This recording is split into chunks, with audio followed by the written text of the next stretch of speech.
3월 6일 금요일 성호교회 말씀 묵상입니다. 먼저 사도신경으로 우리의 신앙을 고백하겠습니다. 나는 전능하신 아버지 하나님 천지의 창조주를 믿습니다. 나는 그의 유일하신 아들 우리 주 예수 그리스도를 믿습니다. 그는 성령으로 잉태되어 동정녀 마리아에게서 나시고 본디오 빌라도에게 고난을 받아 십자가에 못 박혀 죽으시고 장사된 지 사흘 만에 죽은 자 가운데서 다시 살아나셨으며 하늘에 오르시어 전능하신 아버지 하나님 우편에 앉아 계시다가 거기로부터 살아있는 자와 죽은 자를 심판하러 오십니다. 나는 성령을 믿으며 거룩한 공교회와 성도의 교제와 죄를 용서받는 것과 몸의 부활과 영생을 믿습니다. 아멘. 오늘 우리에게 주시는 하나님의 말씀은 마가복음 4장 21절부터 34절까지의 말씀입니다. 제가 봉독해 드리겠습니다. 또 그들에게 이르시되 사람이 등불을 가져오는 것은 말 아래에나 평상 아래에 두려 함이냐 등경 위에 두려 함이 아니냐. 드러내려 하지 않고는 숨긴 것이 없고 나타내려 하지 않고는 감추인 것이 없느니라. 들을 귀 있는 자는 들으라. 또 이르시되 너희가 무엇을 듣는가 스스로 삼가라.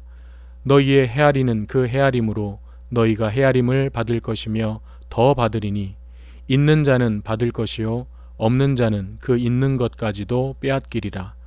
또 이르시되 하나님의 나라는 사람이 씨를 땅에 뿌림과 같으니 그가 밤낮 자고 깨고 하는 중에 씨가 나서 자라되 어떻게 그리 되는지를 알지 못하느니라. 땅이 스스로 열매를 맺되 처음에는 싹이요 다음에는 이삭이요 그 다음에는 이삭에 충실한 곡식이니라. 열매가 익으면 곧 낫을 대나니 이는 추수 때가 이르렀음이라. 또 이르시되 우리가 하나님의 나라를 어떻게 비교하며 또 무슨 비유로 나타낼까. 겨자씨 한 알과 같으니 땅에 심길 때에는 땅 위의 모든 씨보다 작은 것이로되 심긴 후에는 자라서 모든 풀보다 커지며 큰 가지를 내나니 공중의 새들이 그 그늘에 깃들일 만큼 되느니라. 예수께서 이러한 많은 비유로 그들이 알아들을 수 있는 대로 말씀을 가르치시되 비유가 아니면 말씀하지 아니하시고 다만 혼자 계실 때에 그 제자들에게 모든 것을 해석하시더라. 아멘. 오늘 본문 말씀도 어제에 이어 계속해서 예수님의 비유의 말씀을 담고 있는데 주제는 하나님의 나라입니다. 다시 말해서 하나님의 나라가 가지고 있는 특징에 대해서 비유를 통해 가르쳐주고 계신 것입니다. 그런데 먼저 21절부터 25절까지의 내용은 예수님께서 비유로 말씀을 가르치시는 목적에 대해서 말씀해 주시는 내용인데 지금 우리가 사용하는 개역 개정판 성경은 우리말이라도 번역이 조금 어렵게 되어 있기 때문에 그 의미를 이해하기가 쉽지 않습니다. 그래서 제가 쉬운 번역과 함께 설명을 드리겠습니다. 먼저 21절을 쉬운 번역으로 보면 이렇습니다. 예수님은 또 이렇게 말씀하셨다. 등불을 켜서 그릇이나 침대 아래 둘 사람이 있겠느냐? 오히려 그것을 등잔대 위에 올려놓지 않겠느냐? 이해가 가시나요? 사실 잘 감이 안 잡히시죠? 이 말을 좀 더 쉽게 풀어보면 이런 뜻입니다. 예수님께서 말씀하시는 비유의 말씀이 곧 등불입니다. 그런데 등불은 아래에 감추어 두기 위함이 아니고 등잔대에 두어서 어두운 곳을 비추기 위함인 것과 같이 예수님의 비유의 말씀도 그 의미를 감추시려는 것이 아니라 누구든지 듣고 그 의미를 깨닫게 하시려는 것이 목적이라는 것입니다. 그런데 문제는 비유의 말씀을 들었다고 해서 거기에 담긴 의미를 다 깨닫는 것은 아니라는 거죠. 어떤 사람은 비유를 들었을 때 그 의미를 자연스럽게 깨닫게 되지만 반대로 어떤 사람은 비유를 들어도 수수께끼 같아서 그 의미를 깨닫지 못한다는 것입니다. 그래서 22절을 보면 쉬운 번역으로 이렇게 되어 있는데 감추어진 것은 나타나기 마련이고 비밀은 드러나기 마련이다.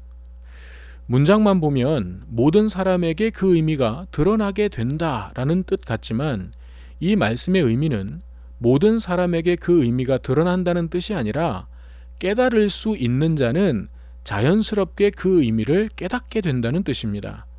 그래서 23절에서 예수님은 들을 귀 있는 자는 들으라 라고 말씀하시는 것입니다. 종합하면 예수님의 비유의 말씀은 등불을 켜는 것과 같이 모든 사람들에게 들려주시겠지만 그 말씀의 의미가 들을 귀가 있는 자에게는 환하게 밝혀지고 깨닫게 되겠지만 그렇지 않은 자는 그 의미를 깨달을 수 없을 것이라는 말씀입니다. 그러면 들을 귀가 있다는 것은 무엇일까요? 그것은 하나님의 말씀을 듣고 깨닫고 순종하고자 하는 겸손한 마음을 가진 사람을 말합니다. 어제 우리가 묵상한 말씀 속에서는 좋은 땅을 준비한 사람인 거죠. 그런 사람들에게는 하나님의 말씀이 아무리 비유적으로 전해진다고 해도 자연스럽게 그 의미를 깨닫게 된다는 것입니다. 하지만 반대로 말씀을 받고 순종할 마음이 없는 교만한 마음, 들을 귀가 없는 사람은 비유를 통해 아무것도 깨달을 수 없다는 것입니다. 뒤에 이어지는 24절, 25절 말씀도 같은 맥락에서 말씀하시는 내용인데 이 말씀도 쉬운 성경으로 읽어드리겠습니다. 예수님은 다시 말씀하셨다. 너희는 내 말을 귀담아 듣고 실천하여라. 그렇게 하면 그만큼 더 많은 것을 얻게 될 것이다. 있는 사람은 더 받을 것이며 없는 사람은 있는 것마저 빼앗길 것이다. 이제 좀 더 잘 이해가 되시나요? 예수님의 말씀을 귀담아 듣고 실천하는 사람, 들을 귀를 가진 사람이죠. 그 사람은 계속해서 더욱 풍성하고 깊은 은혜를 경험하게 될 것이지만 들을 귀가 없는 사람, 자기 지식과 경험에 갇혀 있는 사람, 과거에 받은 은혜에 머물러 있는 사람, 그래서 말씀 앞에서 겸손하지 않은 사람은 결국 다 잃어버리게 된다는 것입니다. 그러므로 우리가 말씀 앞에 설 때 우리가 준비해야 할 것은 오직 겸손한 마음, 이것 하나밖에 없습니다. 오늘 여러분은 어떤 마음으로 말씀 앞에 서고 계신가요? 내용도 잘 알고 의미도 잘 아는 말씀이 나오면 대충 묵상하고 끝내버리고 있지는 않으신지요? 언제나 말씀 앞에 겸손한 마음으로 서셔서 더 깊은 은혜를 경험하고 더 풍성한 은혜로 채워지는 저와 여러분이 되시기를 간절히 바랍니다. 26절부터 34절까지는 이제 다시 비유를 통해 하나님의 나라의 특징에 대해서 말씀을 해주시는데 26절부터 29절까지는 뿌려진 씨의 비유를 통해 말씀해 주시고 30절부터 34절까지는 겨자씨의 비유를 통해서 말씀해 주십니다. 먼저 26절부터 29절까지의 내용을 요약하면 이렇습니다. 땅에 뿌려진 씨는 싹이 트고 줄기가 자라고 열매를 맺게 되는데 그 과정을 사람이 일일이 다 알 수는 없다는 것입니다. 하지만 생명이 담긴 씨앗은 반드시 자라서 열매를 맺게 되는 것처럼 하나님의 나라도 그와 같다는 거죠. 우리는 하나님의 섭리와 역사를 다 볼 수도 없고 다 깨달을 수도 없습니다. 하지만 분명한 것은 하나님께서 이 역사를 시작하셨고 섭리하고 계시고 언젠가는 반드시 하나님의 뜻과 계획이 열매로 나타나게 되는 것을 보게 된다는 것입니다. 이것은 우리의 인생이라는 작은 세계에도 동일합니다. 지금 당장은 하나님의 뜻이 보이지 않고 하나님의 역사와 인도하심이 깨달아지지 않더라도 우리가 하나님의 자녀인 이상 하나님은 반드시 우리의 삶을 인도하셔서 하나님의 영광을 드러내게 하실 것입니다. 그러므로 이 믿음 가지고 우리 각자의 삶의 자리에서 하나님과 동행하는 삶을 살아내려고 씨름합시다. 우리가 즐겨 부르는 찬송가 가사처럼 이 눈에 아무 증거 아니 배워도 믿음만을 가지고서 늘 걸어갈 때 하나님께서 반드시 이루십니다. 다음으로 30절부터 34절까지의 말씀은 겨자씨의 비유를 통해 하나님의 나라를 설명해 주시는데 요약하면 이렇습니다.